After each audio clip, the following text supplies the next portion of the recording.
सारिका जी, श्री गंगा, श्री हरिवंश महाराज जी। महाराज जी, आपकी वाणी से सुना है कि भजन की एक ऐसी स्थिति भी आती है कि प्रारब्ध को भोगने की शक्ति आ जाती है, यानी ब्रह्मास्त्र का प्रयोग मच्छर मारने में क्यों करना चाहिए। लेकिन क्या एक अगर माँ की मनस्थिति ऐसी भी हो सकती है कि असाध्य रोग से उसका बच्चा पीड़ित हो और उसके कल्याण के लिए अपने भजन को समर्पित कर दे। महाराज जी, अब हमें तो ऐसा लगता है कि प्रारब्ध को मिटा पाना बहुत कठिन है। संचित कर्म को मिटाना और क्रियमाण को मिटाना ये तो संभव है, प्रारब्ध एक असंभव सा दिखाई देता है।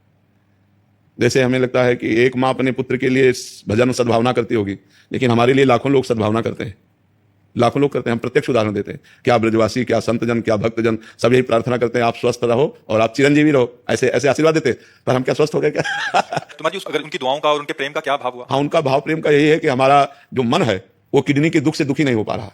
कि जो हमें दुख हो कि हम बीमार हैं, परेशान हैं, ये ऐसी बात नहीं। सबकी दुआ, सबका आशीर्वाद हमको स्वस्थ जैसा अनुभव करा रहा है। ये हम इसलिए उदाहरण दिए कि एक माँ तो केवल अपने बच्चे के लिए करेगी, पर सबका आशीर्वाद, सबका प्रेम हमको किडनी के दुख में डूबने नहीं देता। लेकिन हमारी किडनी तो सही नहीं हो रही ना, और हम भी भजन करते हैं जितना बन सकता है। तो क्या प्रारब्ध का नाश हो गया क्या? प्रारब्ध तो भोगना पड़ेगा। हम कोई संकल्प विकल्प ना करें। उचित यही है, उचित यही है कि हम अपने भजन को भगवान को समर्पित करें और भगवान से प्रार्थना करें कि ये जीव जो पुत्र रूप में आया है इसे आप सुख प्रदान करें, चाहे प्रारब्ध मिटा के, चाहे प्रारब्ध को भोगने की सामर्थ्य देकर के। भाई एक और चीज समझना चाहते हैं, जैसे वो किसी भी असाध्य रोग से ग्रसित हो गया तो ये उसको भोगना ही पड़ेगा, आज नहीं तो कल भोगना पड़ेगा। मतलब इसका कोई अन्य उपाय है नहीं? अवश्य में भोक्तव्यम कृतम कर्म शुभाशुभम। जो हमें दुख आ रहा है या जो भी कष्ट आ रहा है उसको भोगना ही पड़ेगा। भोगना ही पड़ेगा। उस समय आपकी मानसिकता ऐसी हो जाएगी कि आपको कोई ज्ञान नहीं रहेगा, आप उसमें डूब जाएंगे, उस दुख में दुखी हो जाएंगे। दूसरा समझाएगा तो आपको लगेगा ये सब हम समझते हैं, ये हम सब समझते हैं, लेकिन इस समय मुझे धैर्य नहीं है।